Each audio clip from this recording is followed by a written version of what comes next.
So, very good morning to one and all present here, means all student. आज हम लोग अपने syllabus का एक और चैप्टर स्टार्ट करने जा रहे हैं। पहले चैप्टर का नाम है प्रोबेबिलिटी, है ना, प्रायिकता। आसान चैप्टर है और इससे 2 सवाल आते हैं आपके एग्जाम में, मैंने चेक किया है, और ये आसान भी है, तुरंत समझ में आएगा। तो आज हम लोग पढ़ने वाले हैं प्रोबेबिलिटी। आज का चैप्टर हम लोग का क्या है? प्रोबेबिलिटी, प्रायिकता। हिंदी में इसको प्रायिकता कहते हैं और अंग्रेजी में इसको प्रोबेबिलिटी कहते हैं। ठीक है, तो आज का हम लोग का ये है।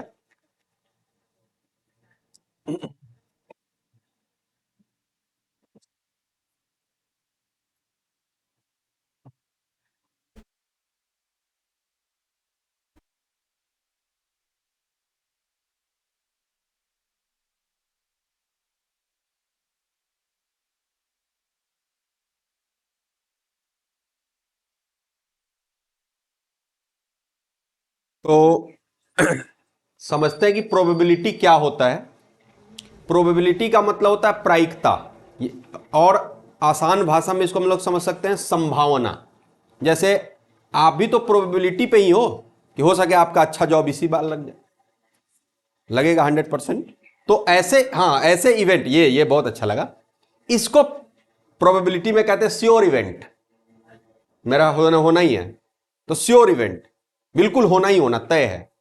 और अगर कहीं हो कि भाई हो भी सकता है, नहीं भी हो सकता है, तो इसको कहते हैं अनसर्टेन इवेंट, मतलब फिक्स नहीं है, अनसर्टेन है, हो भी सकता है और नहीं भी हो सकता है। जैसे मैं आपसे एक सवाल पूछता हूं, आपके पास एक मैंगो फ्लेवर कैंडी का जार है। जार मतलब डब्बा है जिसमें आम के फ्लेवर का, आम के स्वाद का कैंडी रखा हुआ है। आपसे कहा जाए कि find the probability of choosing 5 orange flavour candy. आपको दिया क्या गया? मैंगो फ्लेवर कैंडी का डब्बा दिया गया और कहा जाए कि 5 गो टॉफी निकालो ऑरेंज फ्लेवर कैंडी का, निकलेगा? तो ये कौन सा इवेंट है? इम्पॉसिबल इवेंट, ये तो होना ही नहीं है। अब आम में से संतरा का स्वाद कहां से आएगा? आएगा नहीं है। ये इम्पॉसिबल इवेंट है। लेकिन अगर कहा जाए आपसे कि मैंगो फ्लेवर कैंडी का जार है, आपके पास एक डब्बा है जिसमें आम के स्वाद का कैंडी रखा हुआ है, और आप उसमें से आम के स्वाद का यानी मैंगो फ्लेवर कैंडी 2 निकालो बाहर, तो निकलेगा कि नहीं निकलेगा? हर हाल में निकलेगा, क्योंकि वही है तो वही ना निकलेगा उसमें। तो ये श्योर इवेंट है। श्योर मतलब इसका यही होना ही होना है, इसमें नहीं होने वाली कोई बात नहीं है। तो बेसिकली प्रोबेबिलिटी का मतलब होता है किसी भी इवेंट के होने या न होने की कोटि। कोटि माने डिग्री, ये घटना होगा कि नहीं होगा। हो भी सकता है और नहीं भी हो सकता है। तो होगा कि नहीं होगा, इस बात का संभावना, इस बात का पता हमें प्रोबेबिलिटी से चलता है। और आपको मैं बताना चाहूंगा, प्रोबेबिलिटी के किसी भी सवाल का जो आंसर होगा वो 0 और 1 के बीच में होगा। या तो आंसर 0 होगा, चाहे 1 होगा, या 1 और 0 के बीच में होगा। एक कंडीशन होता है जब प्रोबेबिलिटी का आंसर 1 से बड़ा होता है, लेकिन वो बीएससी में मैथ्स में पढ़ाया जाता है, कंडीशनल प्रोबेबिलिटी उसको बोलते हैं। वो आपके सिलेबस में नहीं है। आपके सिलेबस में सिंपल से जानना है कि कोई भी सवाल हम बनाएंगे, ये बहुत इंपॉर्टेंट है, पूछ देता है यही क्वेश्चन कि प्रोबेबिलिटी कहां से कहां के बीच हो सकता है? 0 से, ये भी एक सवाल है आपका, प्रोबेबिलिटी कहां से कहां के बीच हो सकता है? 0 से 1, 0 हो सकता है, 1 हो सकता है, या 1 और 0 के बीच में आंसर आ सकता है।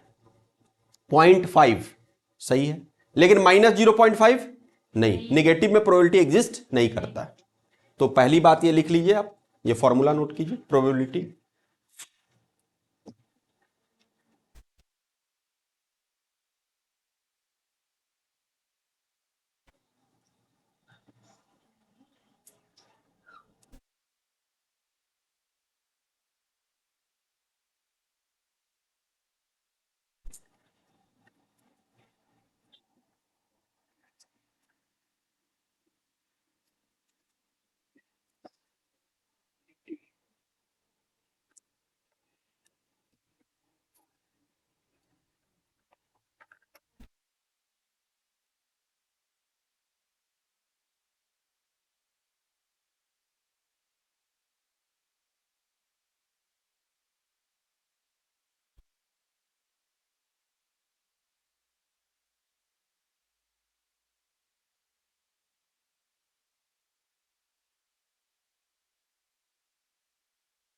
तो किसी भी प्रोबेबिलिटी के सवाल का आंसर 0 और 1 के बीच में होगा।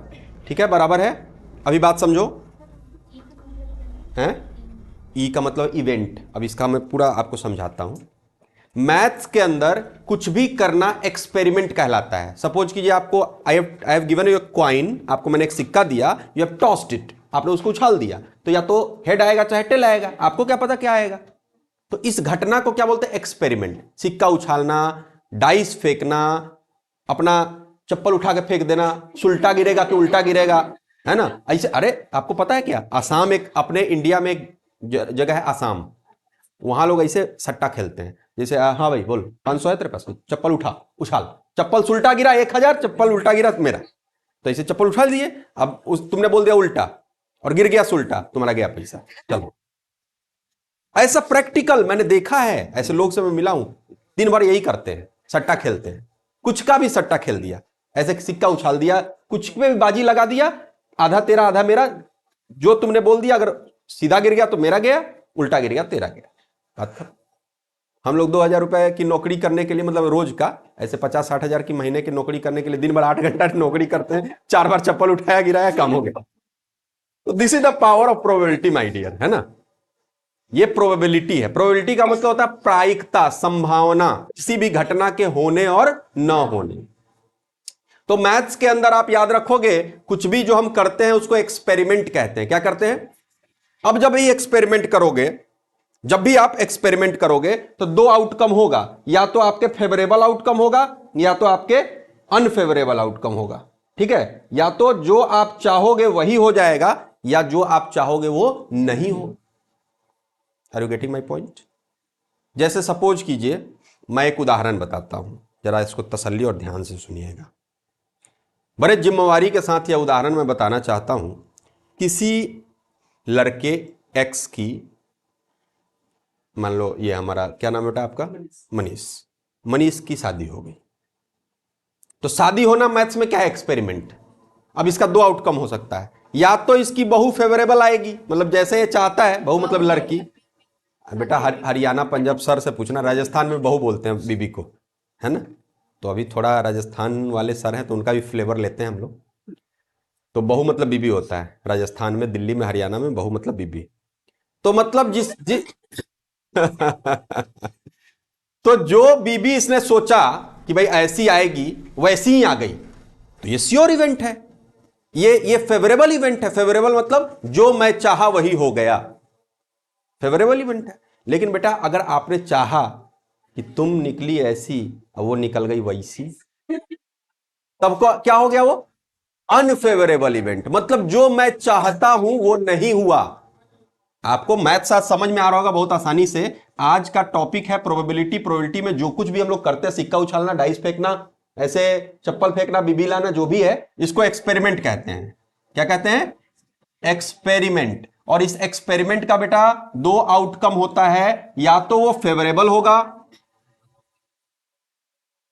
या तो अनफेवरेबल होगा, या तो फेवरेबल होगा चाहे अनफेवरेबल हो। अब समझ में आ रहा होगा, जैसे सिक्का उछाला, it is experiment. Getting head, अगर मैं हेड लाना चाहता हूं, हेड ही आ गया तो क्या है? फेवरेबल। और टेल आ गया तो बेटा, डाइस फेंका, बोला 6 आएगा, छक्का आएगा, 6 आएगा, 6 आएगा, 6 आएगा, ले 0, अनफेवरेबल। 6 आ गया, अरे फेवरेबल, है कि नहीं। तो कोई भी एक्सपेरिमेंट करेंगे दो आउटकम होगा, फेवरेबल और अनफेवरेबल। नोट कीजिए इसको।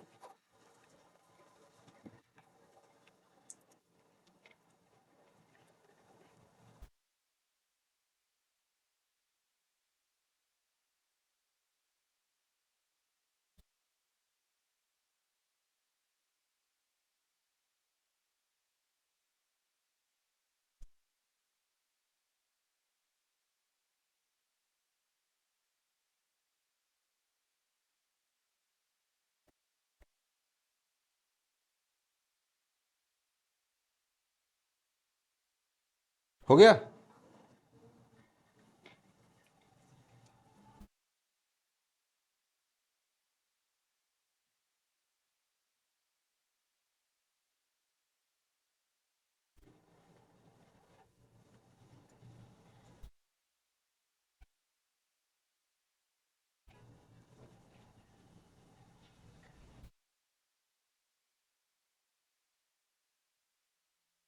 अब जो फेवरेबल आउटकम होता है, मतलब जो हम लाना चाहते हैं, उसको हम लोग क्या बोलते हैं मालूम? उसको हम लोग बोलते हैं आपका इवेंट। इवेंट जैसे आपने पूछा था ई क्यू लिखा हुआ है, तो जो फेवरेबल आउटकम होता है उसको हम लोग क्या बोलते हैं? इवेंट बोलते हैं, क्योंकि जो हम लाना चाहते हैं वही आ गया, है कि नहीं? जो हम लाना चाहते हैं तो वही आ गया, तो क्या हो जाएगा? Favourable event. फेवरेबल इवेंट का मतलब जो हम लाना चाहते हैं वही आ गया, तो उसको इवेंट, या मतलब सिंपल लैंग्वेज में समझो, फेवरेबल आउटकम्स को इवेंट भी कहा जाता है, क्योंकि जो हम लाना चाहते हैं वही आ गया, तो मेरे लिए क्या है? इवेंट हो गया, खुशी हो गई, है कि नहीं? जैसे अगर आपको पता चल जाए कि आज ही आपकी नौकरी लग गई, पक्की हो गई और सब कुछ मिल गया, तो आपके लिए इवेंट है कि नहीं? आज से बड़ा दिन कुछ है ही नहीं। तो फेवरेबल आउटकम जब भी आता है तो उसको क्या बोलते हैं? इवेंट बोलते हैं। तो यहां पे एक बात आ गई, फेवरेबल आउटकम को ही हम लोग क्या कहते हैं? इवेंट कहते हैं। फेवरेबल आउटकम्स को हम लोग क्या कहते हैं? इवेंट कहते हैं। बात समझ में आ रही है? Favourable outcome is called event. Clear है? अब बात आगे समझिए। फेवरेबल आउटकम को इवेंट कह लिया। किसी भी चीज की प्रोबेबिलिटी को पीई से डिनोट किया जाता है, जैसे डाइस फेंकना, सिक्का फेंकना, कुछ भी ऐसे प्रोबेबिलिटी निकालना, प्रोबेबिलिटी को पीई से डिनोट किया जाता है। और पीई का फॉर्मूला होता है आपका NE by NS. NE number of event upon number of sample space. अभी अपना पहले तो फॉर्मूला है, ये प्रोबेबिलिटी का फॉर्मूला होता है P equal to NE by NS. अब एनई का मतलब फेवरेबल इवेंट जो हम लाना चाहते हैं, और एनएस का मतलब टोटल, जैसे जो हम लाना चाहते हैं और नहीं लाना चाहते हैं मिला के। जैसे सिक्के के टॉस में हम बात करते हैं, if I toss a coin and want to get head, what is the probability? तो हेड कितने बार आ सकता है? एक ही बार आ सकता है। तो इवेंट का नंबर ऑफ इवेंट कितना हो गया? एक। लेकिन टोटल हेड भी आ सकता है और टेल भी आ सकता है, तो गिनने में कितना है टोटल? दो। तो एनएस की वैल्यू कितनी हो गई? दो। एनएस का मतलब होता है सैंपल स्पेस। सैंपल स्पेस का मतलब कुल। इवेंट का मतलब होता है जो हम लाना चाहते हैं, और सैंपल स्पेस का मतलब कुल, कुछ भी जो आ सकता है। बातें समझ में आ रही है क्या? चलिए पहले इसको नोट कीजिए। एनएस का मतलब क्या है? Number of sample space. Number of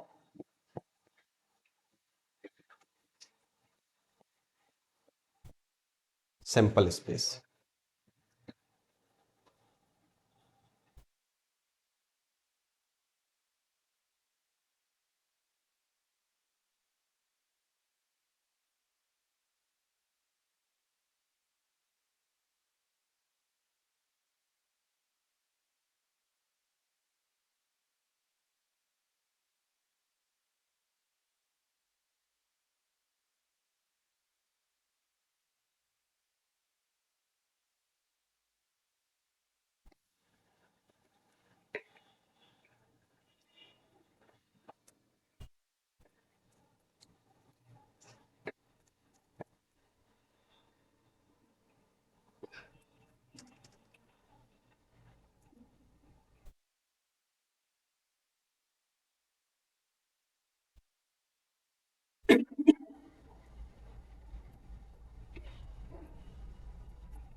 ठीक है, हो गया क्या? हमने नोट कर लिया इसको?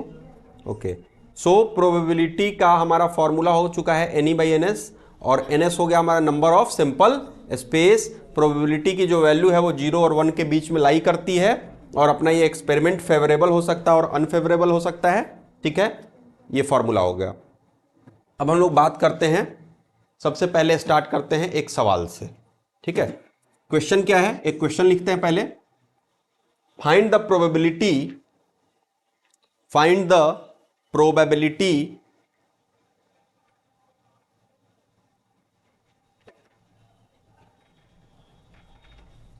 of getting head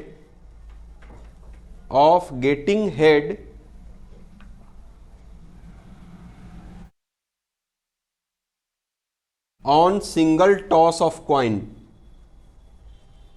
on single toss of coin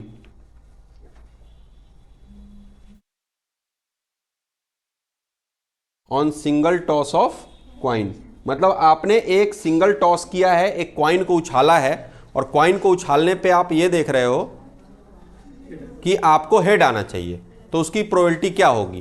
तो स्पष्ट रूप से इस सवाल में देखा जाए तो एक सिक्के को जब भी हम उछालते हैं तो या तो हेड आएगा या तो टेल आएगा।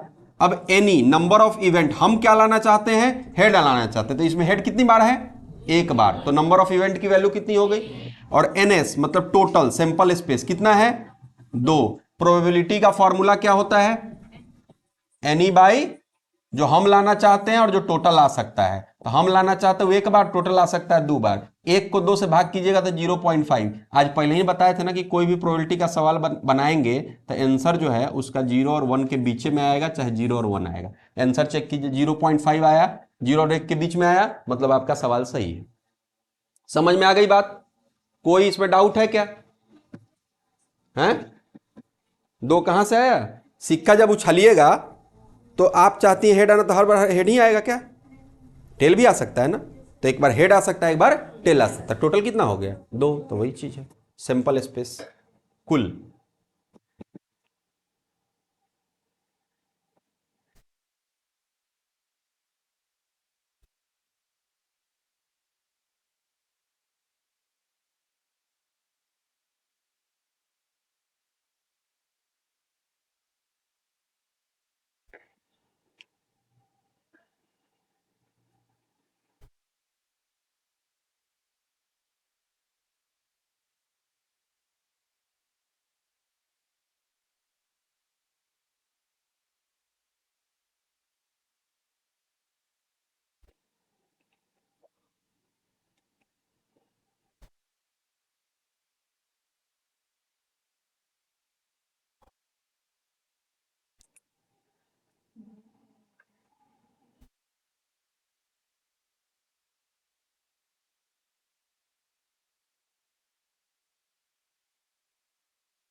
हो गया।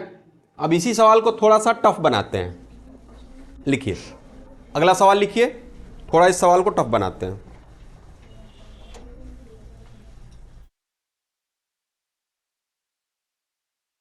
Find the probability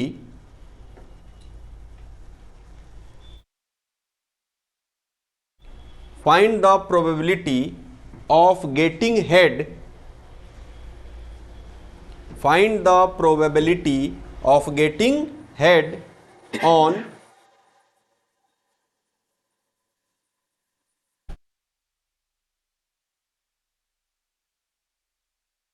double toss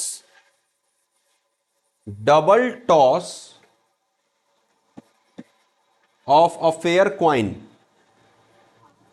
double toss of a fair, FAIR, double toss of a fair coin।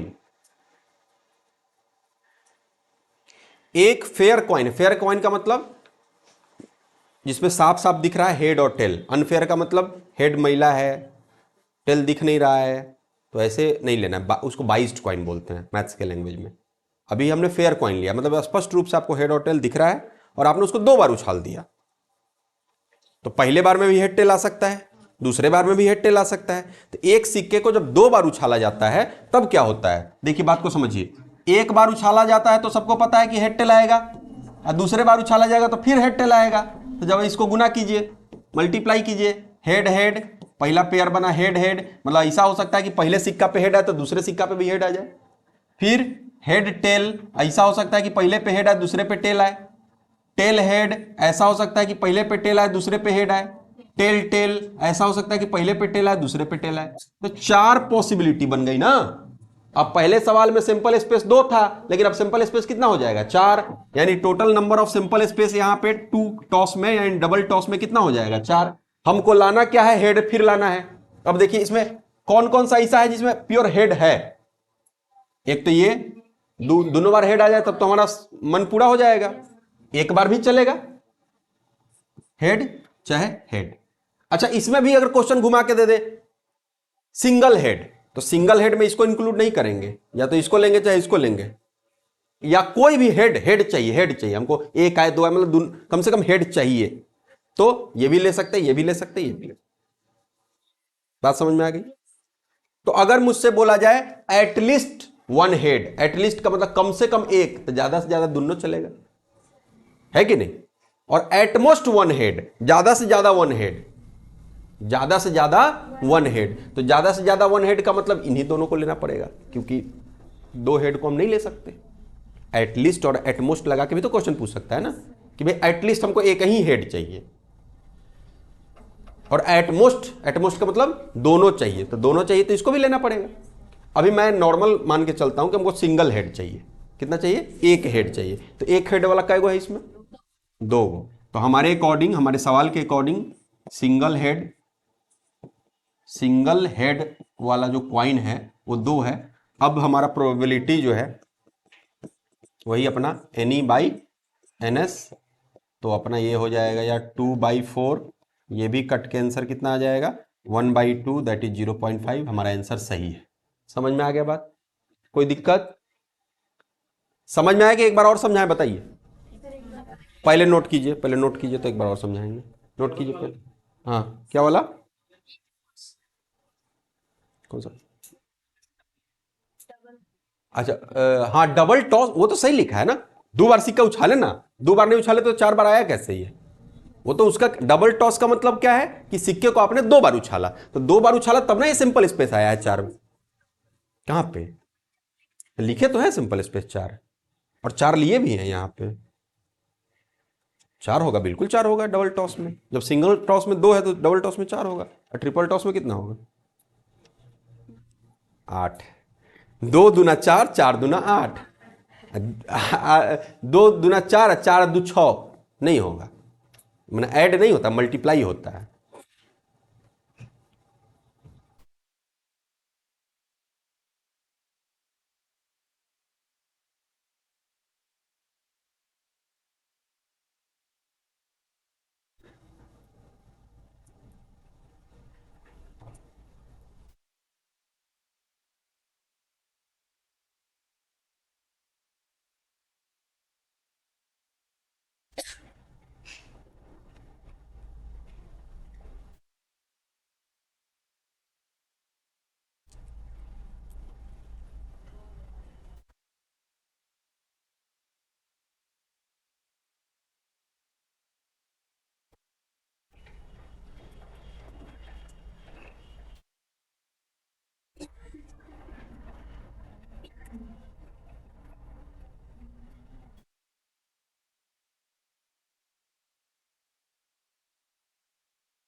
ठीक है,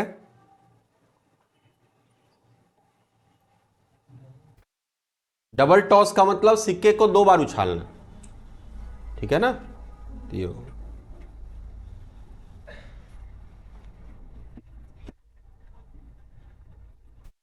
अब इस सवाल को एक बार और समझते हैं। Find the probability of getting a single head, सवाल सुनिएगा ध्यान से। Find the probability of getting a single head in double toss of a coin, यानी सिक्के को कितनी बार उछाला गया? सिक्के को उछाला गया कितनी बार? दो बार। सिक्के को अपन दो बार उछाल रहे हैं, और उसमें लाना क्या है? Single head. तो सिक्के को एक बार उछालते हैं तो क्या आता है? Head tail. फिर दूसरी बार उछालते हैं तो क्या आता है? Head tail. तो दो बार उछाल देंगे तो क्या आएगा? हेड हेड, बोलिए। हेड हेड और हेड टेल और टेल हेड और टेल टेल। तो आप ही बताइए टोटल सैंपल स्पेस की वैल्यू कितनी हो गई? चार। आप क्या लाना चाहते हो? Head, single head. सवाल में बोल दिया ना इस बार, clear, single head. Single head कितनी बार आ रहा है? दो बार। तो एनी की वैल्यू जो आप लाना चाहते हो कितनी है? दो। प्रोबेबिलिटी का फॉर्मूला क्या होता है? NE by N S. समझ में आ रहा है क्या? तो यहां पे आपका हो जाएगा 2/4, दैट इज 1/2, दैट इज 0.5, आपका आंसर सही। समझ में आया? समझ में आया क्या? किसी को इसमें डाउट है क्या अभी? समझ में आ गया ना? चलिए नोट कीजिए।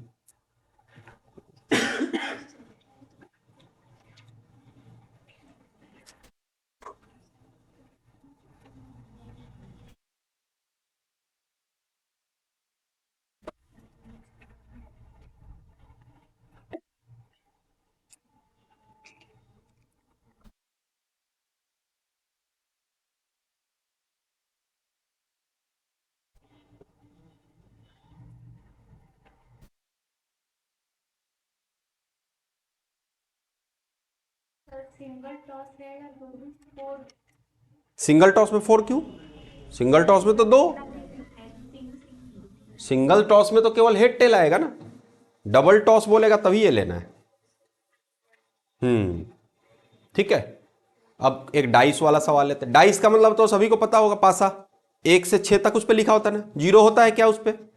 अगर कोई बोले कि आप डाइस फेंक रहे हो, जीरो लाओ, आएगा? उसको इम्पॉसिबल इवेंट बोलेंगे। और डाइस फेंके और 1 लाओ, आ सकता है कि नहीं? 6 लाओ, आ सकता है। लिखिए, when a dice is roll, when a dice is roll,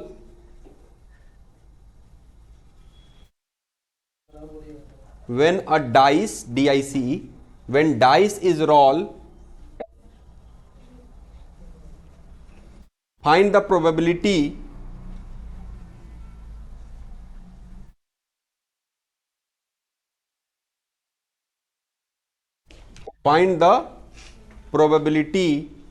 of getting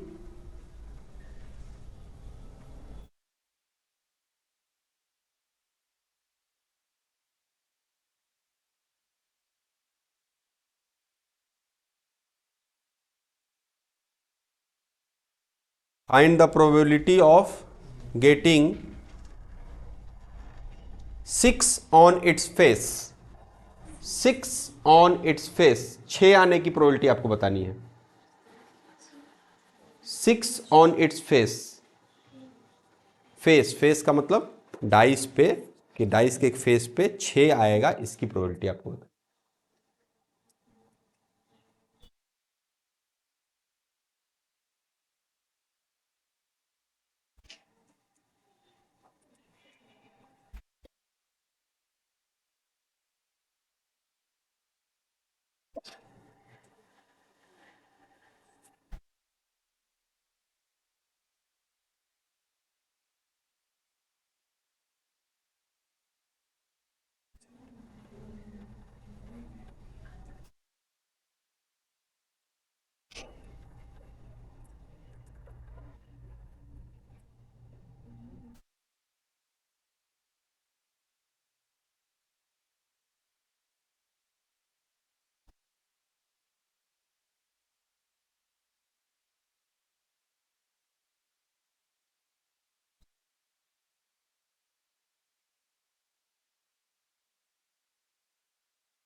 क्या आया?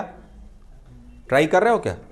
आपके पास एक कॉइन ये दिया गया डाइस। डाइस का मतलब सभी को पता है कि डाइस एक इस तरह का शेप होता है जिसके हर फेस पे कुछ ना कुछ नंबर लिखा होता है, 1 2 3 4 5 6, है कि नहीं? अभी इसको हम रोल करेंगे, यानी ऐसे लुढ़काएंगे तो कुछ भी आ सकता है।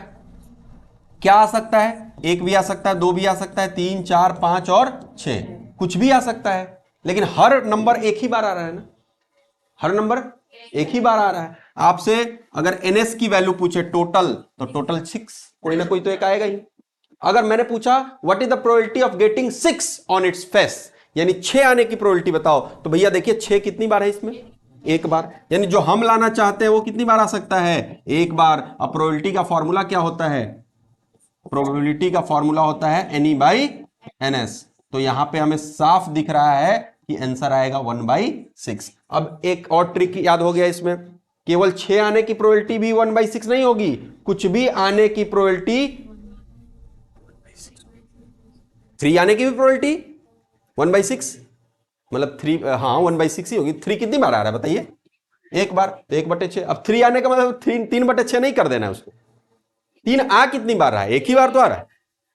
4 5 2 7 कितनी बार आ रहा है? एक, 7 तो आ ही नहीं रहा है, 1 से लेकर 6 तक। समझ में आया? In a roll of dice what is the probability of getting 5 on its face, answer होगा 1/6। 3 ऑन इट्स फेस, आंसर होगा 1/6। 2 ऑन इट्स फेस, आंसर होगा 1/6। सारे का आंसर 1/6 ही आएगा। किसको कंफ्यूजन है इस बात में? हाँ, तो तीन कितनी बार आ रहा है? तीन तीन लिखा हुआ है ना, लेकिन आ कितनी बार रहा है? एक बार। और टोटल कितनी बार है? 6 बार, तो 1/6। अब 3/6 कंफ्यूज मत हो जाइए, 3/6, तीन मतलब तीन नहीं रख देना है, तीन आ कितनी बार रहा है? एक बार, वो चीज। चलिए नोट कीजिए। हम्म।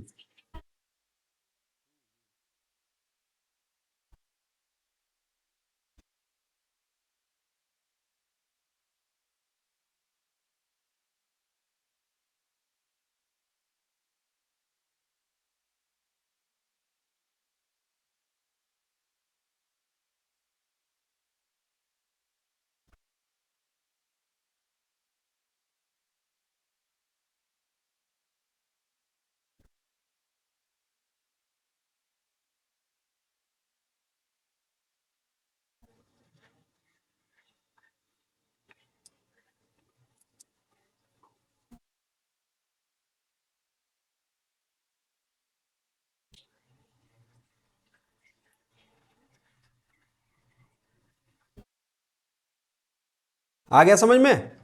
अच्छा, अब थोड़ा क्वेश्चन को बदलते हैं इसी में। In a roll of a dice, question लिखिए। ये नहीं हुआ अभी? हो गया, लिख लिए। In a roll of a dice, in a roll of a dice, एक डाइस को रोल किया। In a roll of dice, find the probability, find the probability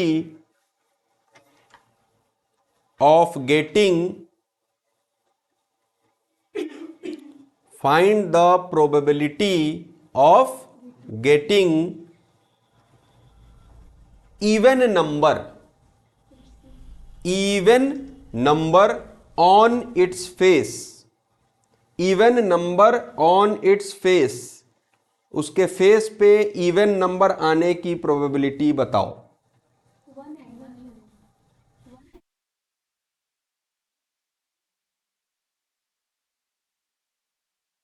कैसे वन आएगा आपको पता है? हाँ जी, एक मिनट बोलने दीजिए उनको। हम्म। इवन नंबर क्या होता है? अच्छा, इवन नंबर कुछ भी आ सकता है। इवन नंबर क्या होता है जी?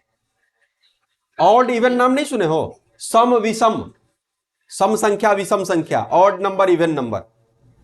इवन वह होता है जो दो से कट जाए, ऑड वो होता है जो दो से नहीं कटे। तो इसमें बताओ कौन कौन सा दो से कट रहा है? 2 4 6, तो कितना हो गया? 3। और टोटल कितना हो गया? 6। तो प्रोबेबिलिटी कितना हो गया? 3/6, 1/2, 0.5। इवन संख्या चुनना है ना आपको, तो इवन संख्या तो 2 4 और 6 कोई भी हो सकता है कि नहीं? ये चीज समझो ना आप।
हो गया।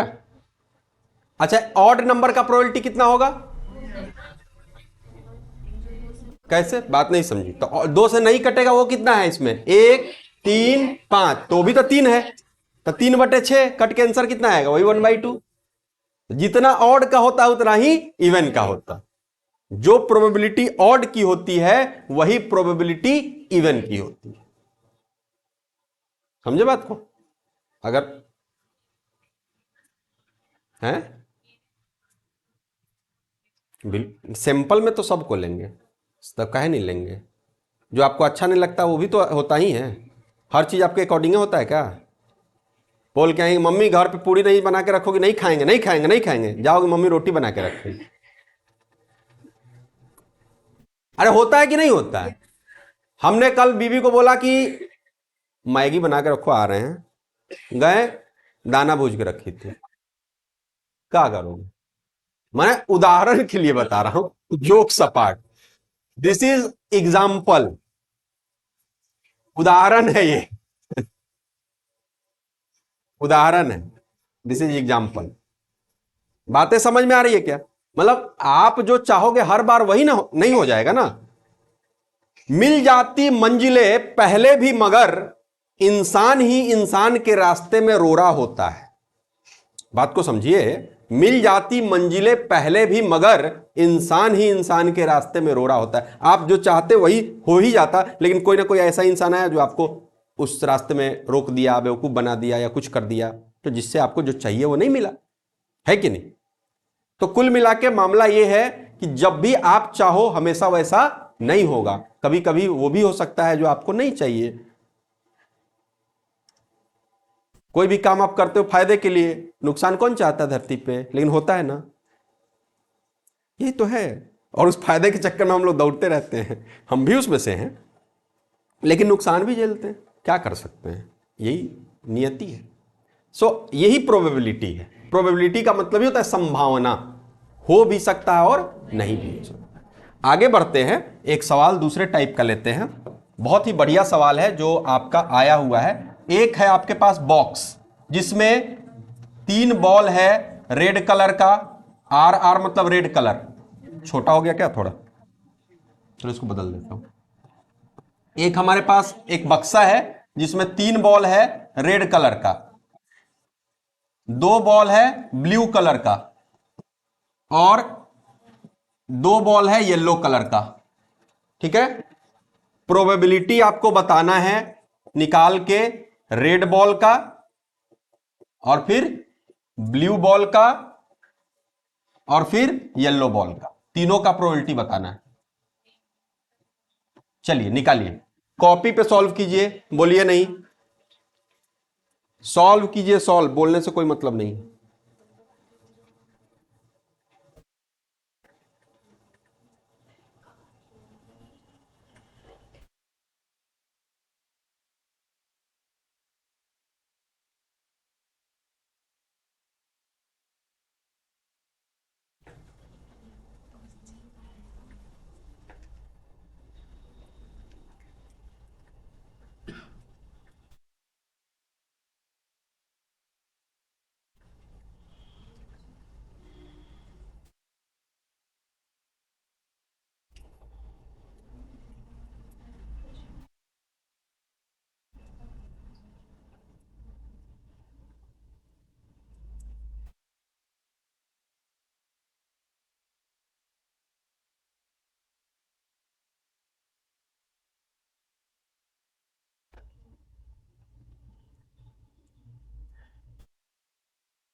ठीक है,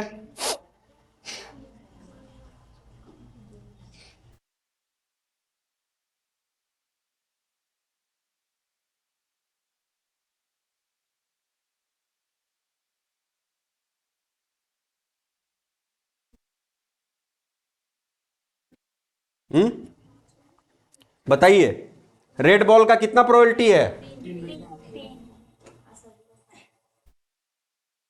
3/, ब्लू बॉल का, येलो बॉल का, आ गया। अब तीनों जो आया है आंसर उसको जोड़ दीजिए। आप एक जादू देखिएगा, जोड़िए 2/7 3 जो भी आपका आया है उसको जोड़िए।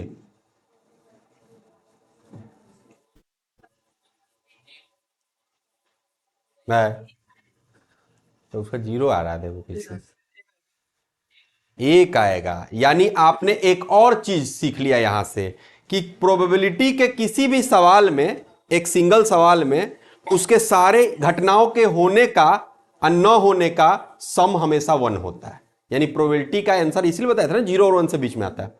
यानी कोई भी सवाल बनाएंगे तो जितनी घटनाएं होंगी अलग अलग आंसर आएगा, और सबको जोड़ेंगे तो 1 आना चाहिए। यानी आपका सवाल सही है।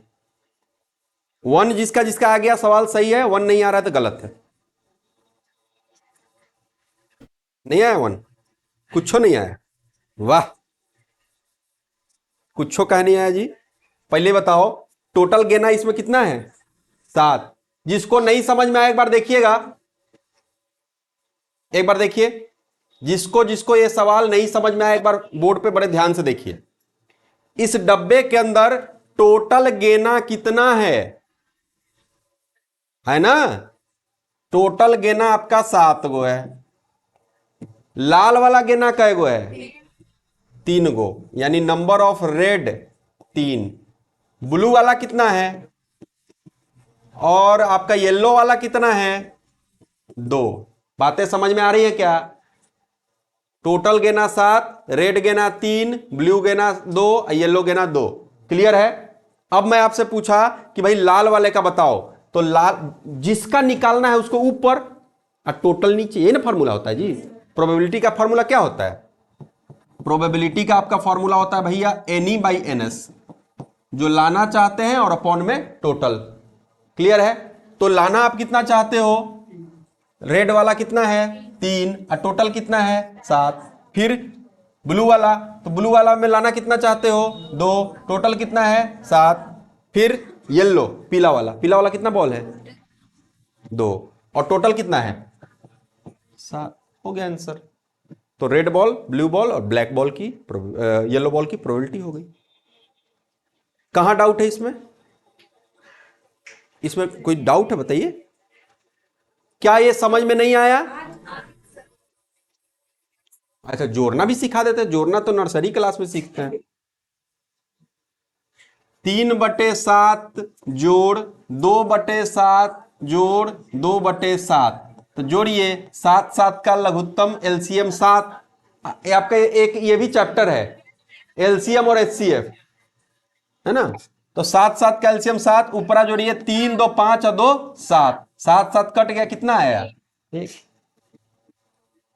आ गया ना? चलिए नोट कीजिए इसको। एक और दें? गिना गिनने में इनको बहुत मजा आ रहा है। चलिए ठीक। आज हम लोग इस लैंग्वेज को थोड़ा अपने लैंग्वेज में बिगाड़ बिगाड़ के मैं बोल रहा हूं। तो गेना का मतलब गेंद और उसका इंग्लिश वर्जन बॉल होता है। So my dear online students, I want to urge from you that regional language हम कुछ कुछ बीच में बोल देते हैं ताकि हमारे बच्चों को बहुत ही आनंद आए, क्लास में समझ में आए। इसका एकमात्र उद्देश्य यह है, किसी की भावनाओं को ठेस पहुंचाना नहीं है। तो क्लास को एंजॉय करते हैं, आगे बढ़ते हैं और गेना के दूसरे सवाल पे आते हैं। एक और डब्बा लिया हमने और इसके अंदर इस बार हमने बॉल डाले। रेड 2, वाइट 2, सिल्वर 2, और एक डाला मैजेंटा। एक डाला मैजेंटा कलर का बॉल। एम मतलब मैजेंटा। मैजेंटा का मतलब कोको कोला का कलर।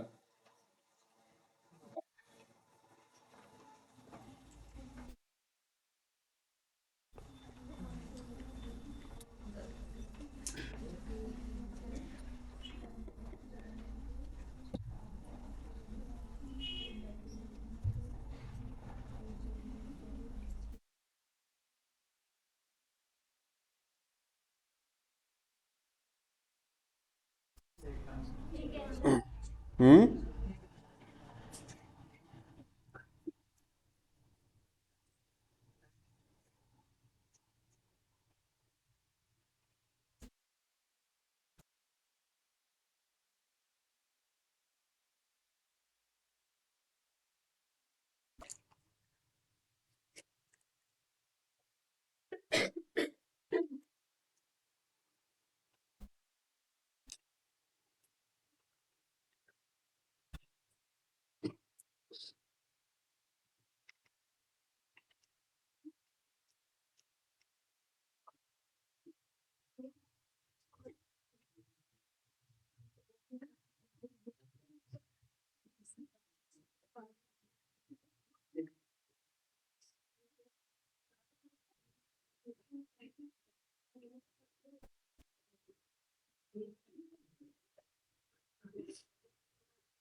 ठीक है, तो अगले सवाल पे बढ़ते हैं। क्या आपने इस सवाल को समझा है? क्या आंसर आ गया क्या? तो बताइए, रेड बॉल की प्रोबेबिलिटी कितनी आई है?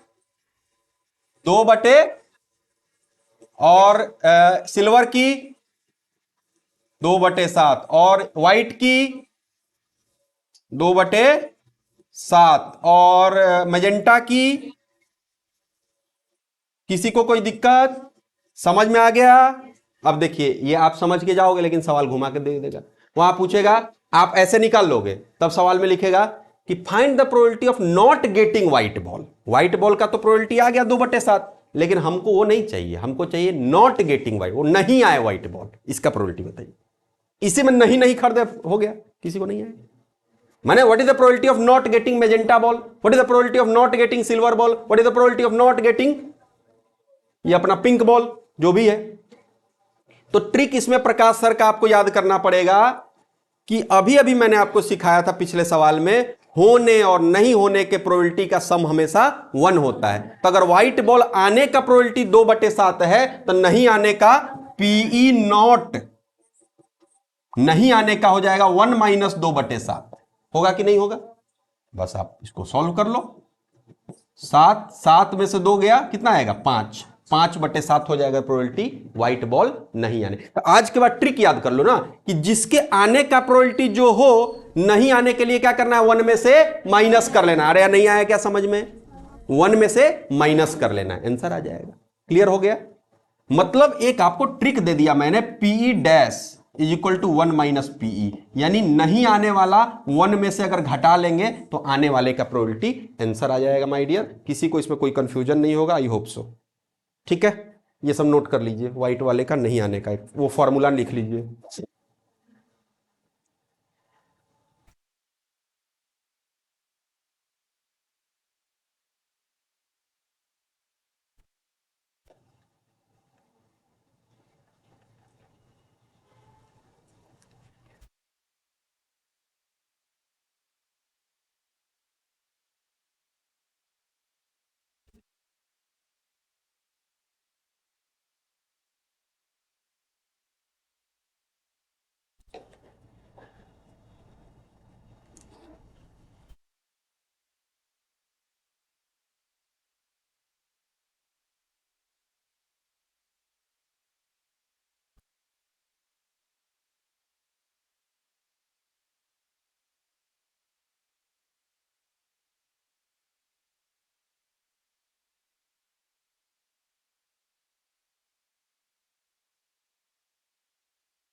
हो गया?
हेलो जी, हम क्लास में हैं, अभी बात करते हैं आपसे।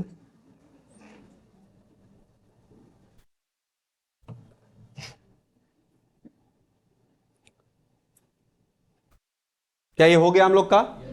कोई दिक्कत? Okay, all right. सो हम लोग आगे बढ़ते हैं जरा। नॉट वाला भी समझ में आ गया?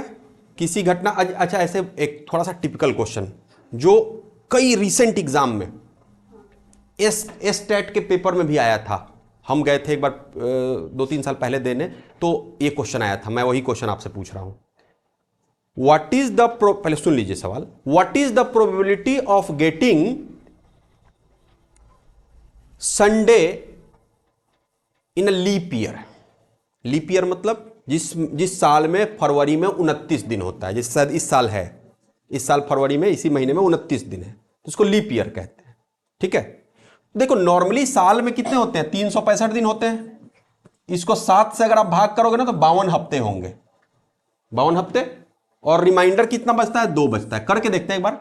7 से 7 पचे 35 है, 1 5 7 दूना 14, 1 दिन बचा। लेकिन लीप ईयर के केस में एक और दिन ऐड हो जाएगा, कितना बचेगा? 2 दिन।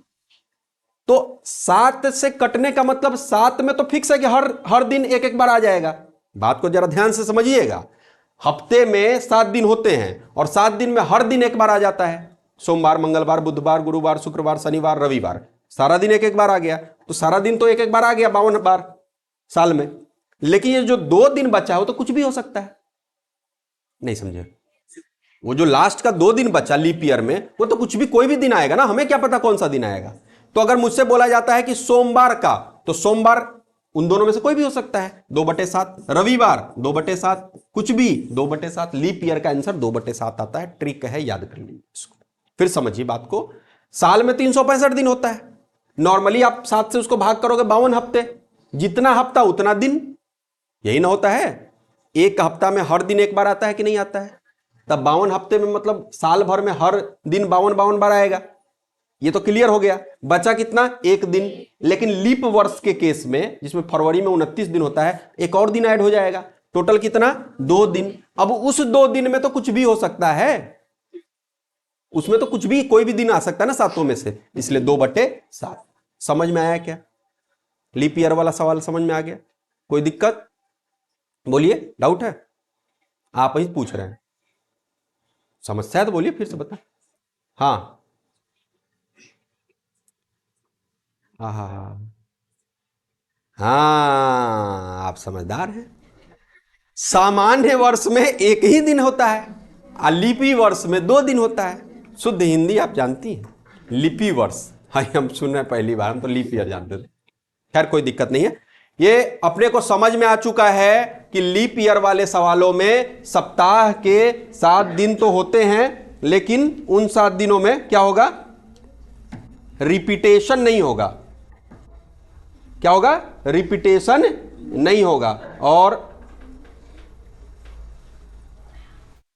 रिपीटेशन नहीं होने के कारण क्या होगा? एक ही दिन आएगा। लेकिन लीप वर्ष के केस में 2 दिन आ जाएगा। क्लियर है? किसी को कोई डाउट इसमें? चलिए अब हम बताते हैं आपसे 2 सवाल मैं लिखवा देता हूं जो कि स्टेटमेंट बेस है, बट आ जाता है एग्जाम में। क्वेश्चन क्या है लिखिए।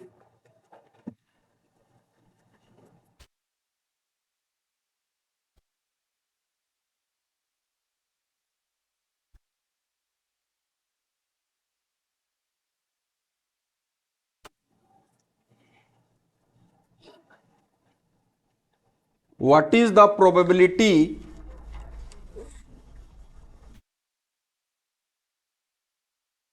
what is the probability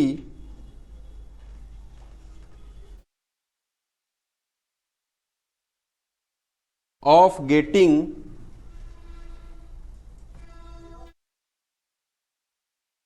what is the probability of getting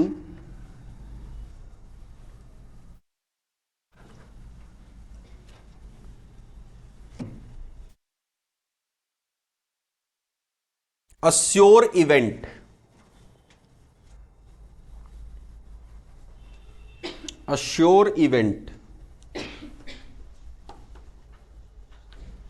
sure event की प्रोबेबिलिटी क्या है?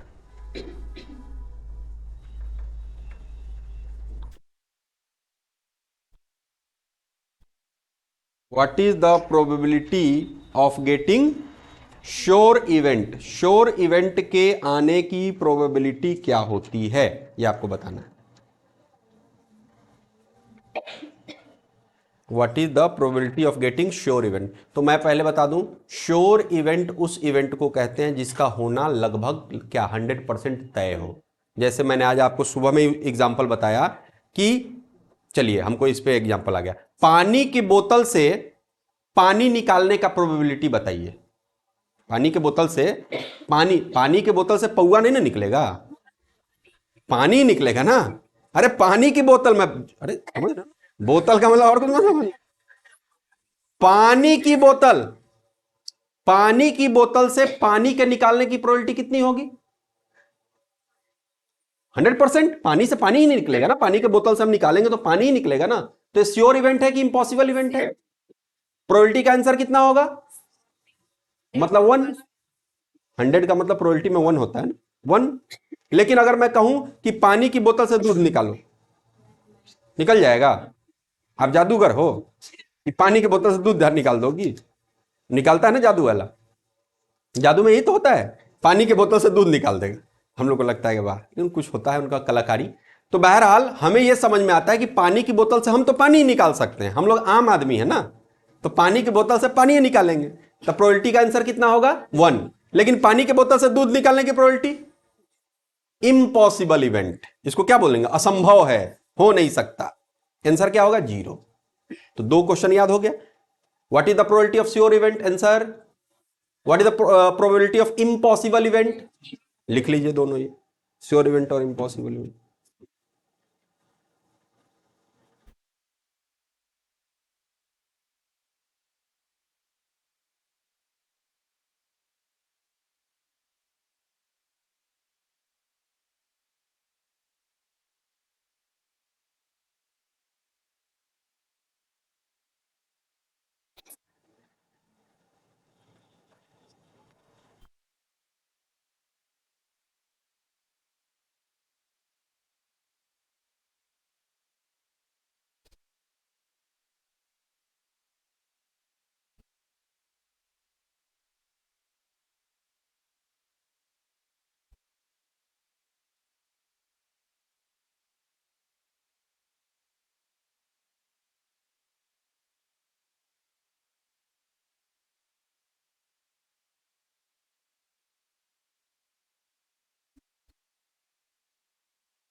क्लियर है?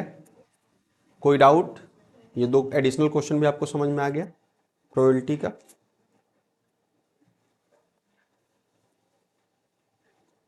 अब मैं सोच रहा हूं कि एक चैप्टर हम लोगों ने प्रोबेबिलिटी डिस्कस कर लिया है लगभग, तो इसमें, हाँ, इसमें इसी टाइप का सवाल आएगा, बस इतना ही आपके सिलेबस में प्रायिकता में। प्रोबेबिलिटी चैप्टर में आपके सिलेबस में चूंकि मैथ्स का पोर्शन बहुत ही कम रहता है, तो इसी टाइप के सवाल के आने की संभावना है। मैं सोच रहा हूं कि एक और छोटा चैप्टर है जो कि हम लोग कर सकते हैं आज ही, और लगभग आप सबको पता ही है, एलसीएम एंड एचसीएफ, लसा और मसा, लगभग उसके बारे में थोड़ा थोड़ा आपको पता ही है। एक बार उसको भी हम लोग डिस्कस कर ले, ताकि हम लोग का ये 2 चैप्टर खत्म हो जाए। ताकि टोटल सिलेबस की बात की जाए तो हमने नंबर सिस्टम आपको पढ़ा दिया है, सिंपल इंटरेस्ट पढ़ा दिया, उसके बाद सरफेस एरिया वॉल्यूम पढ़ा दिया है, और उसके बाद ये अपना प्रोबेबिलिटी पढ़ा दिया, और एलसीएम एचसीएफ पढ़ा दिया। तो ये 5-6 चैप्टर आपके तैयार हो जाएंगे। फिर जो बचेगा उसको भी हम लोग देख लेंगे भविष्य में। ठीक है, बातें समझ में आ रही है क्या? क्योंकि आप लोग का कल 2 दिन अभी छुट्टी है ना, और उसके बाद वो सर जो आ रहे हैं वो क्लास लेंगे आपके नर्सिंग सब्जेक्ट का। तो इसलिए हम लोग को क्या करना है कि आज हम लोग कोशिश करते हैं कि एक और चैप्टर को हम लोग थोड़ा सा समझ लें। हेडिंग कर लीजिए एलसीएम एंड एचसीएफ ना।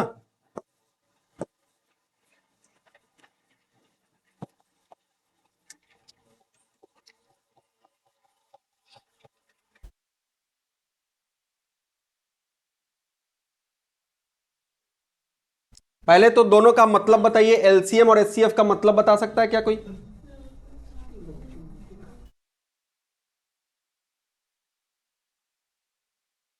एलसीएम का मतलब क्या होता है?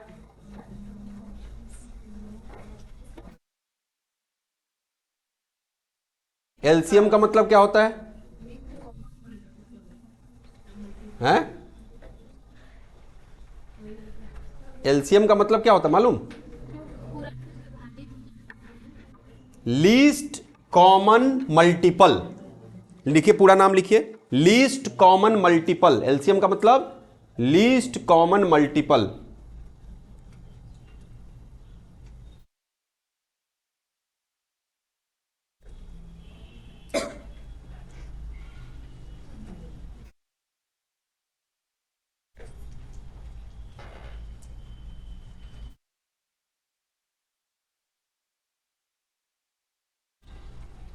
Least common multiple. और एचसीएफ का मतलब लिख दो, हाईएस्ट कॉमन फैक्टर।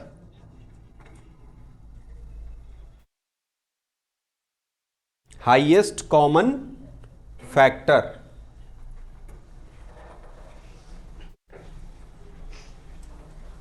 ठीक है, तो जब भी आपको एचसीएफ निकालना हो, तो एचसीएफ का मतलब है कि नंबर को आपको फैक्टर कर देना है। फैक्टर का मतलब उसको तोड़ देना है। जैसे मैं आपसे कहता हूं कि 8 और 32, इसका आप एचसीएफ निकालिए। ठीक है, तो आपको क्या करना है, 8 को तोड़ना है, 2 से भाग करेंगे, फिर 2 से भाग करेंगे, फिर 2 से भाग करेंगे, मतलब 2 दूना 4 दूना 8। 8 को मैं से लिख सकते हैं। फिर 32, 32 को क्या लिख सकते हैं, 2 दूना 4 दूना 8 दूना 16 दूना 32। अभी कई बार आसानी से टूटेगा, कई बार आपको भाग करके भी देखना पड़ेगा, ऐसे तोड़ लेना है। अब एचसीएफ का मतलब होता है हाईएस्ट कॉमन। कॉमन का मतलब जो दोनों में उभयनिष्ठ हो, जो दोनों में शामिल हो। तो आपको दिख रहा है एक बार, एक बार, 2 बार, 3 बार। अब इसमें तो है लेकिन इसमें नहीं है, तो हम नहीं ले सकते हैं, हमको 3 बार लेना है 2 को। 2 2 2, 2 दूना 4, 4 दूना कि 6। तो इसका एलसीएम एचसीएफ कितना आएगा, 8 आएगा। बात समझ में आई? अभी इसी सवाल का एलसीएम भी हम लोग निकालेंगे, वो अलग आएगा। ये अभी एचसीएफ निकला। एचसीएफ का मतलब कॉमन, जो दोनों में शामिल। क्लियर हो रहा है? बातें समझ में आ रही हैं? नोट कीजिए इसको।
हो गया।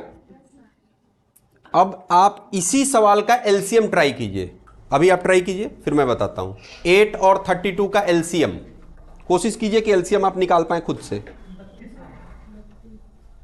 और लोगों को भी ट्राई करने दीजिए।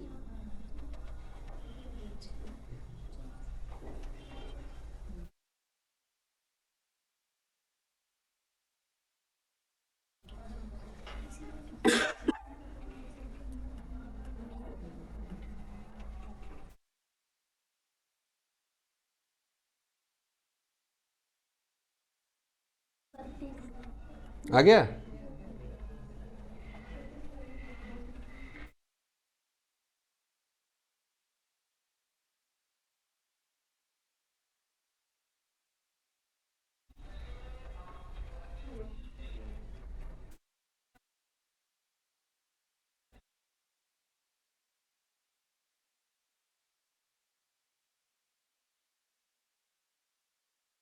अगर मैं इस सवाल में एलसीएम की बात करूं, एलसीएम की बात करूं मैं, एलसीएम की, तो 8 और 32 था। एलसीएम में ऐसे देखा जाता है, आपको ऐसे जानते हो लगाना। आपने 2 से लगाया, सबसे छोटा नंबर क्या है 2, तो 2 से 2 चौका 8, 16 दूना 32, फिर 2 से 2 दूना 4, 8 दूना 16, फिर 2 से 2 एकम 2, 2 चौका 8, फिर 4 से 2 से, हाँ तो 2 से 1 2, फिर 2 से खत्म।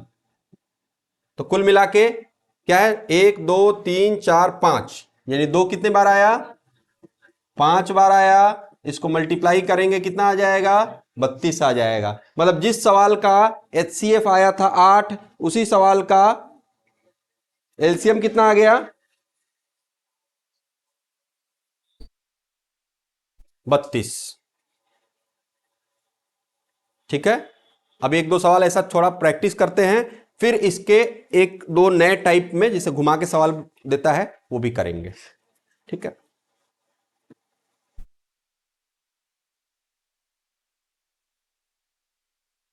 7 और 63, इसका एलसीएम और एचसीएफ दोनों निकालिए। 7 और 63, इसका एलसीएम और एचसीएफ दोनों निकालिए।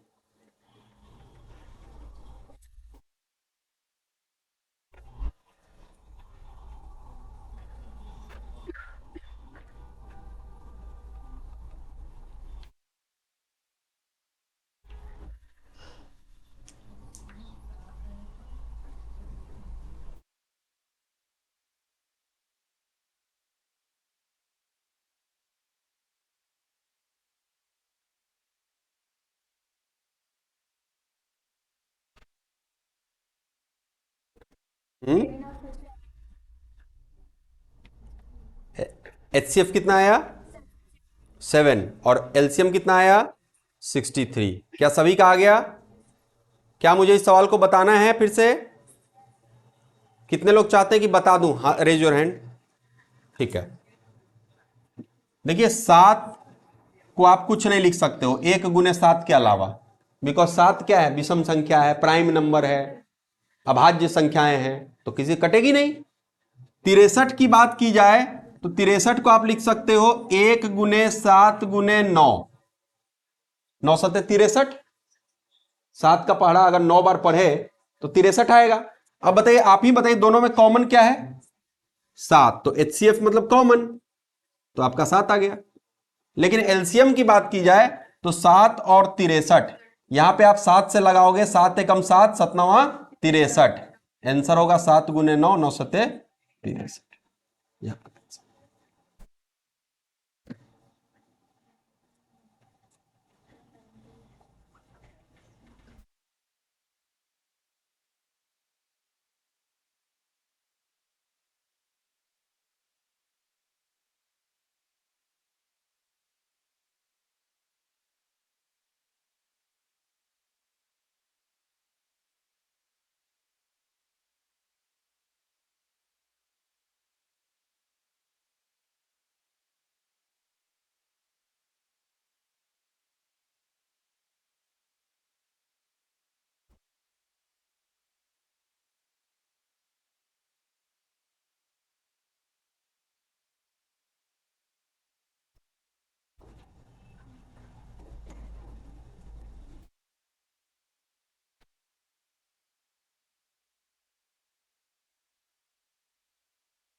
हो गया।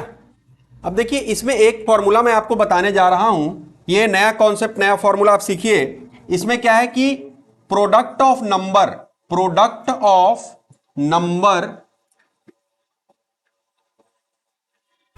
Equal to product of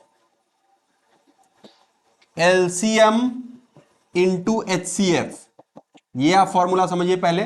product of number, suppose कीजिए आपको दो नंबर दिया गया, दो संख्या दिया गया ए और बी, इन दोनों को गुना कर लीजिए और इनका एचसीएफ निकाल लीजिए और इनका एलसीएम निकाल लीजिए, उसको भी गुना कीजिए, तो आपको मिलेगा कि ये दोनों आपस में बराबर आना चाहिए। बात को समझिए।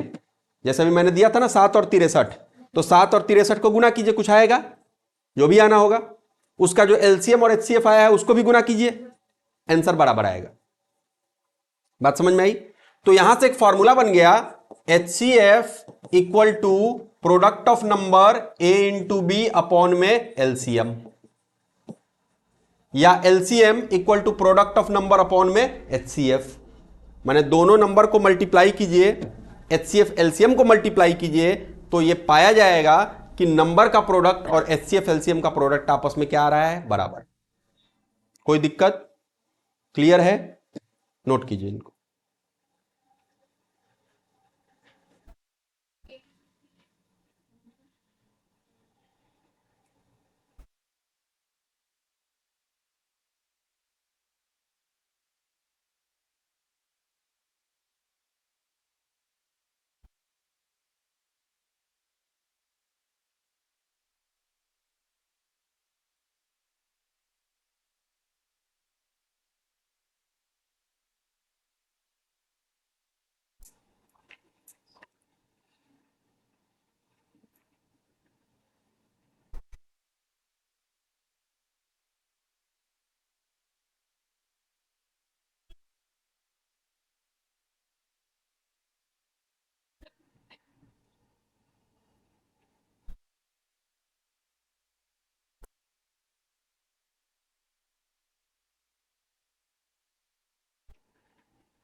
बोलिए।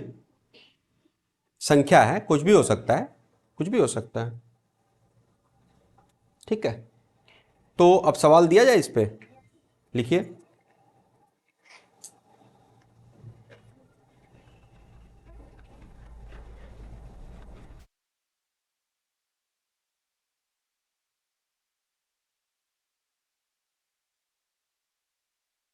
If the HCF of two numbers is 9, if the HCF of two number is 9, of two number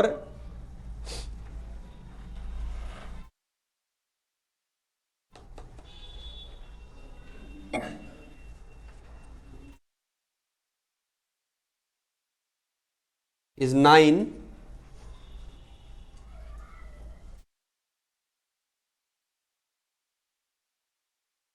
and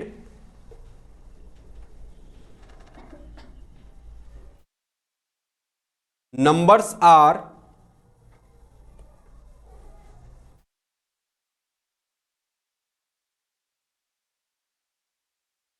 9 and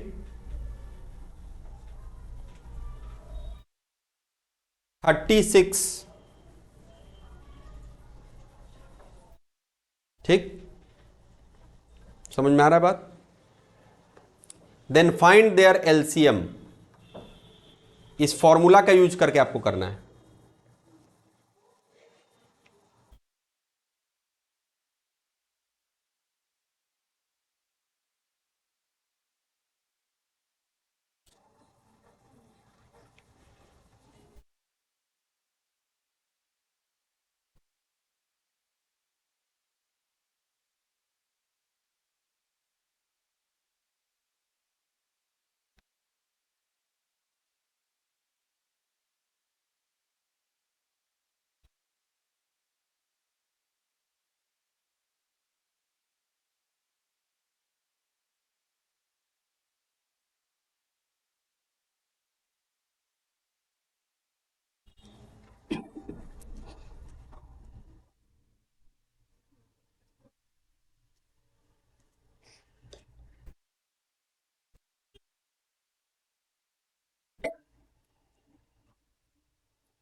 कितना आ गया आंसर?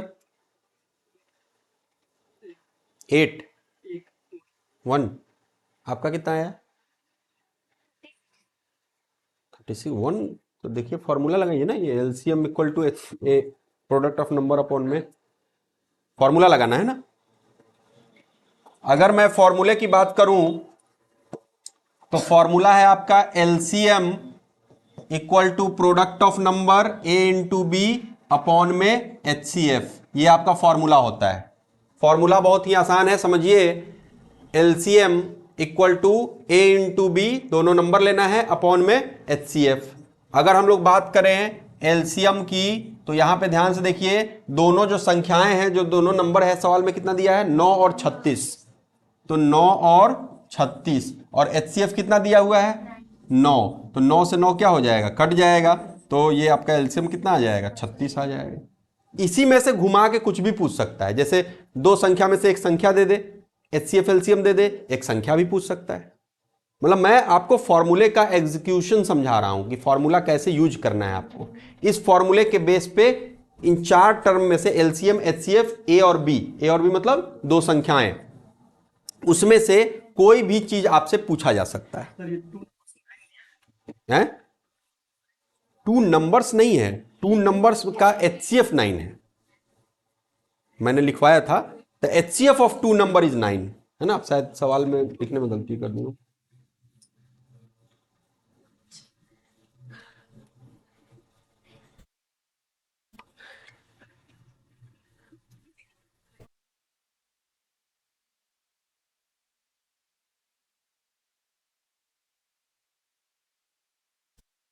ठीक है, समझ में आ रही है बातें?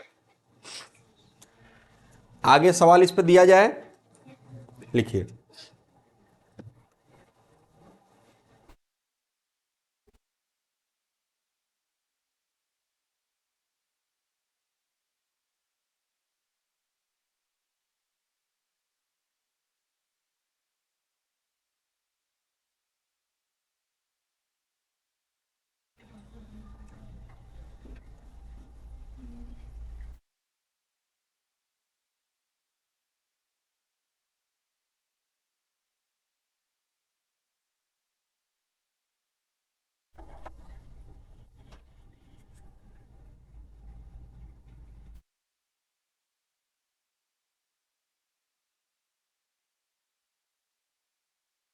Find the greatest number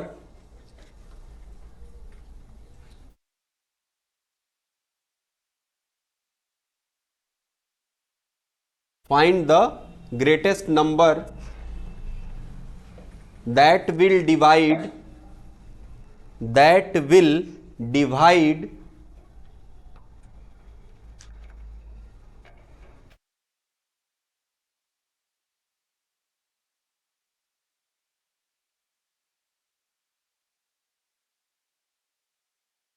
1768 and 105।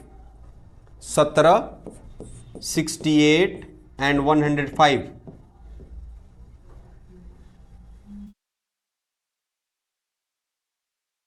नहीं 105 नहीं, 102 कर लीजिए इसको।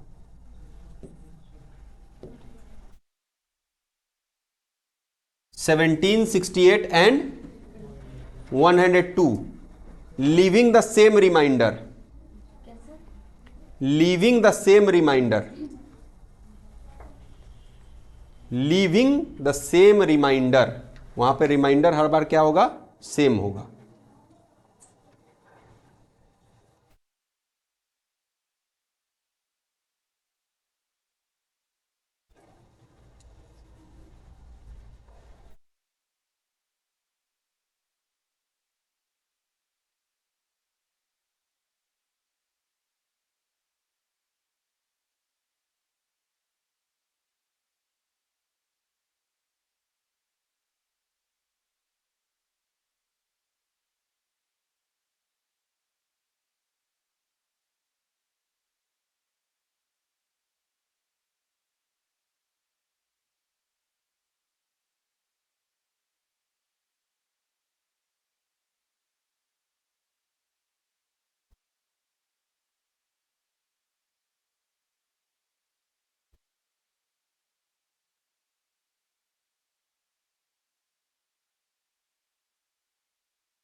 17 आ रहा है।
ठीक है बेटा, अभी आपके इस सवाल में क्या बोला गया? ग्रेटेस्ट नंबर बोला गया। तो ग्रेटेस्ट का मतलब ये एचसीएफ ही होता है। लिविंग द सेम रिमाइंडर मतलब सबका रिमाइंडर सेम है, यानी हमें कुछ करना है। अच्छा, लिविंग द रिमाइंडर 2, तो मतलब क्या करना है? सारे नंबर में से 2 2 माइनस कर लेना है। ऐसे भी सवाल पूछा जा सकता है। सेम सवाल रहे, अभी जो मैंने क्वेश्चन लिखा है ना, सेम सवाल रहे कि फाइंड द ग्रेटेस्ट, क्या लिखा है? ग्रेटेस्ट, हाँ, find the greatest number that can be divided by 17, 68 and 105, sorry 102, leaving the same reminder. अभी बोल दे लिविंग द सेम रिमाइंडर 2, तो मतलब सब में से दो दो माइनस कर लो, जो बचेगा उसका एचसीएफ निकालो। ये बात आपको याद रखना पड़ेगा। लिविंग द सेम रिमाइंडर वाले सवालों में अभी इस बार तो सेम रिमाइंडर बोल दिया, कुछ नहीं बोला, लेकिन हर बार कुछ ना कुछ बोल भी सकता है। जैसे रिमाइंडर 5, तो आपको क्या करना है? सारे नंबर में से 5 5 घटा लेना है, तब उनका एचसीएफ निकालना। क्लियर है? आंसर आ गया है ये वाला? आपका आया है कि नहीं आया है? आपका आया है? घबराइए नहीं, पूछिए। आप बोलिए, मैं बताऊं इस सवाल को। बिल्कुल ओके। यहां पे नंबर आपका दिया है 17, 68 और 102।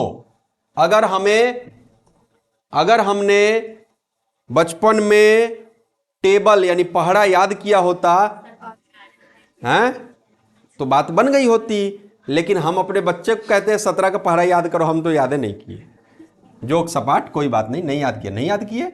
17 एकम 17 है, 17 चौका 68, 17 चौका 68 और 17 छक, अरे 102, 17 6 लिखना ना ऊपर।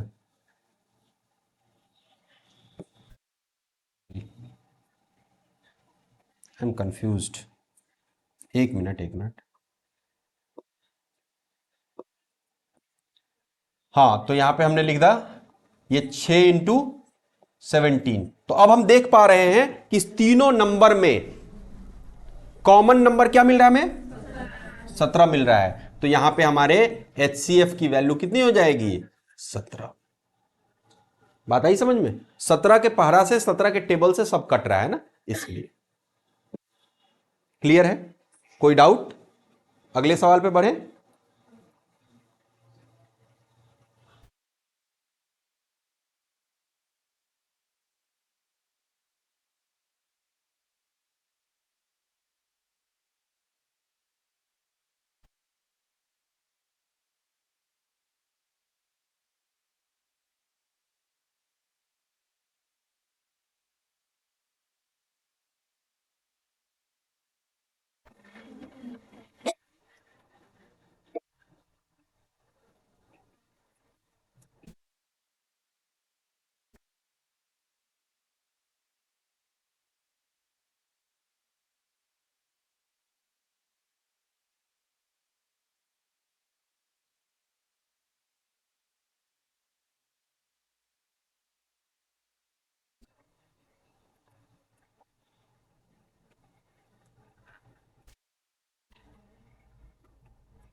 एक सवाल लिखिए, if the HCF of if the HCF of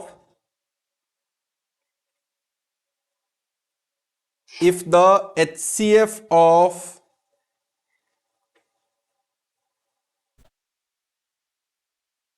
252 252 252 252 and 594 594 252 252 और 594,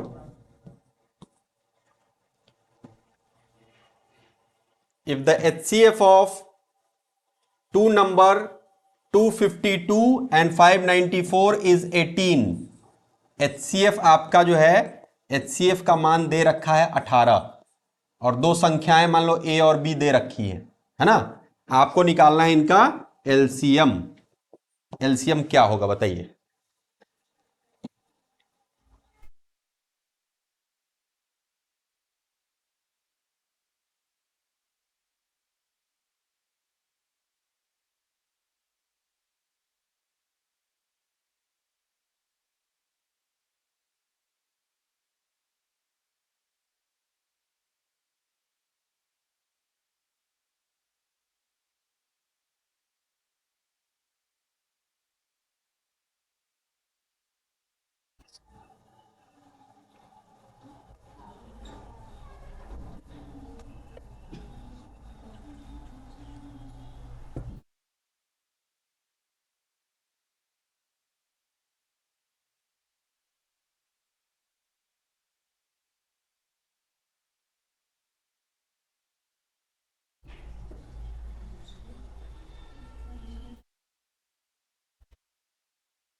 क्या आया क्या?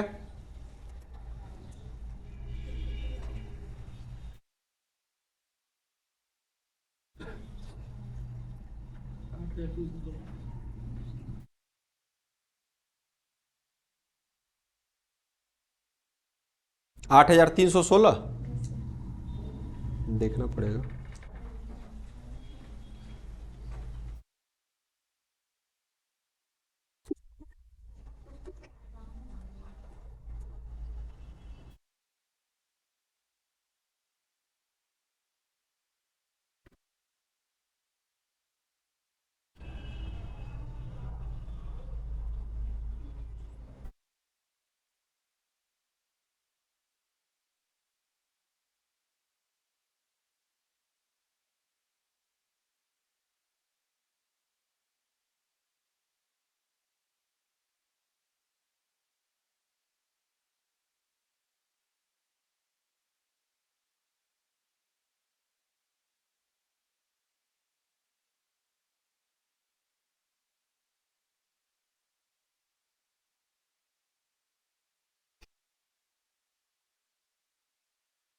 सभी का आंसर आ रहा है क्या?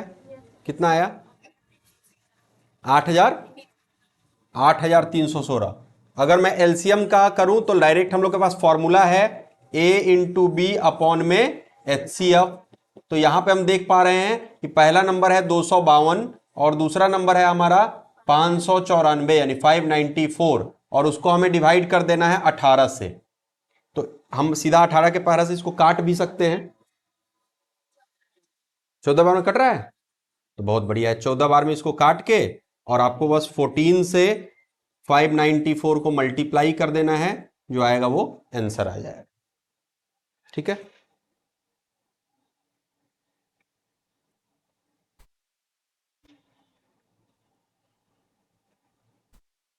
इसी में सवाल आपसे घुमा के पूछेगा। ये फॉर्मूला आपको याद रखना है, HCF equal to a into b upon में एलसीएम। इसी चारों में से कोई तीन चीज दे देगा और एक चीज आपसे पूछ देगा।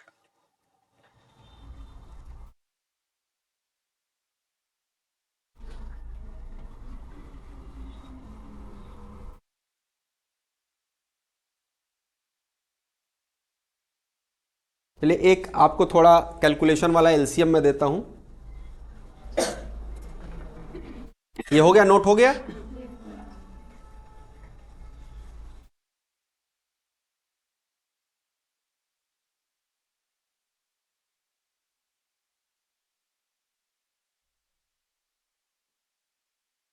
$980 और 9000, ये आपके पास दो हैं, एक है 980 और एक है आपके पास 9000। इन दोनों का आपको एलसीएम निकालना है, लेकिन इस बार एचसीएफ दिया नहीं है, तो पहले एचसीएफ फाइंड कर लो, या वैसे जो नॉर्मल मेथड होता है फैक्टराइज करके निकालो। देखिए आप क्या कर पाते हैं।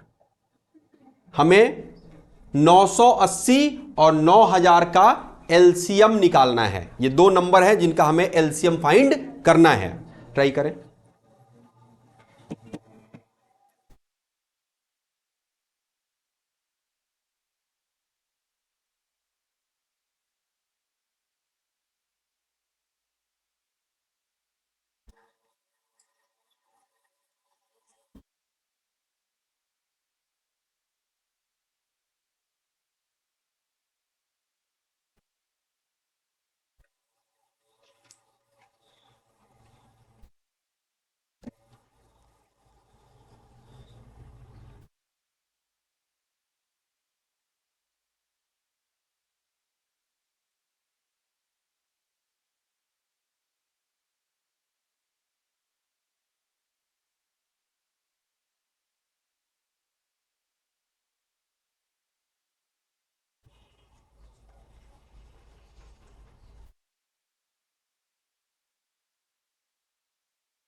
हमारे पास सवाल है 980 और 9000, है ना। दो नंबर है हमारे पास, एक है 980 और एक है 9000।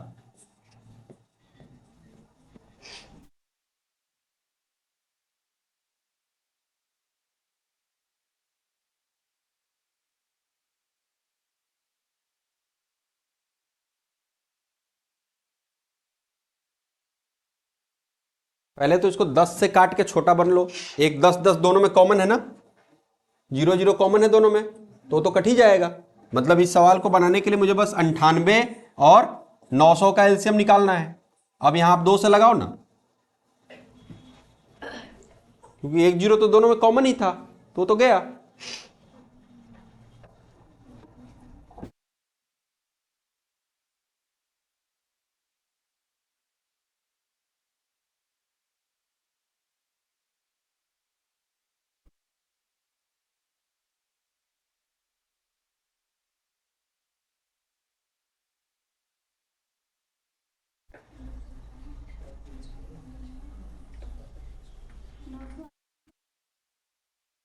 हम्म।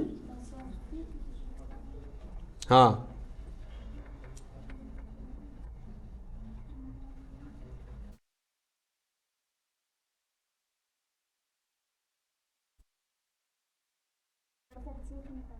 HCF कितना आ रहा है?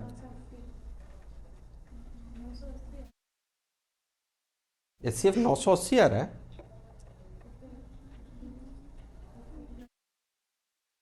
चेक कीजिए।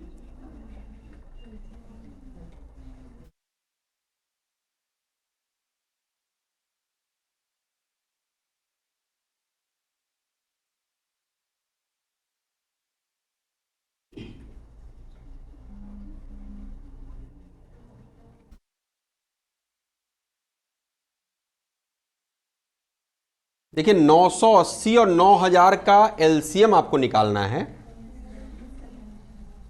तो आंसर जो है वो आपका इतना आ रहा है। एलसीएम एलसीएम है। एचसीएफ तो कॉमन आ जाएगा, चलिए इसको इसी से कंटिन्यू कीजिए ना, यहीं से निकल जाएगा आपका। 4 9 49, 450, फिर सीधा आप 7 से लगा दीजिए। 7 से तो नहीं कटेगा हैं? ये हमने सही किया क्या?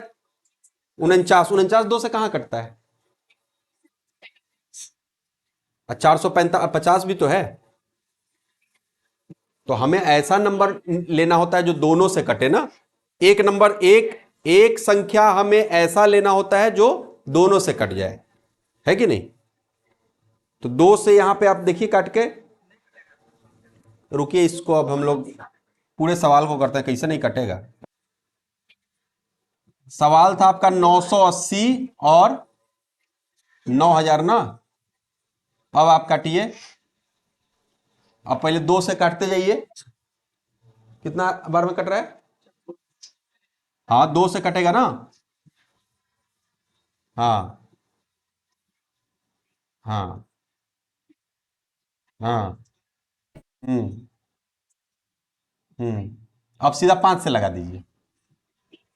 हाँ, तो बड़ा नंबर से कटे, जल्दी करें। अब हम लोग बचपन में थोड़ी पढ़ रहे हैं कि 2 के बाद 3 आएगा। अब 5 से कीजिए, जल्दी जल्दी होगा ना। हम्म हम्म आ गए वहीं पे। अब 49 और 450 किसी से कटने वाला है क्या? है? किसी से कटने वाला है? 23 से देखिए तो। 20 दूना 40 नहीं कटेगा। तो अलग अलग नंबर से हम नहीं काटने सकते ना। अब हम क्या करेंगे? जब नहीं कट रहा है तो मल्टीप्लाई कर देंगे। एलसीएम में तो यही रूल होता है, जब नहीं कटता है तो क्या कर दिया जाता है? मल्टीप्लाई। आपको किस संख्या से कट रहा है, दिख रहा है क्या? तो डिफरेंट नंबर तो लेंगे नहीं ना। सिंगल नंबर लेना है जो दोनों को काटे। ऐसा संख्या लेना है जो दोनों को काटे। अगर मुझे कुछ नहीं समझ में आ रहा है तो हम क्या करेंगे? मल्टीप्लाई कर देंगे।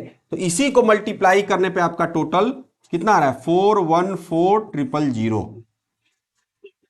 451। एक बार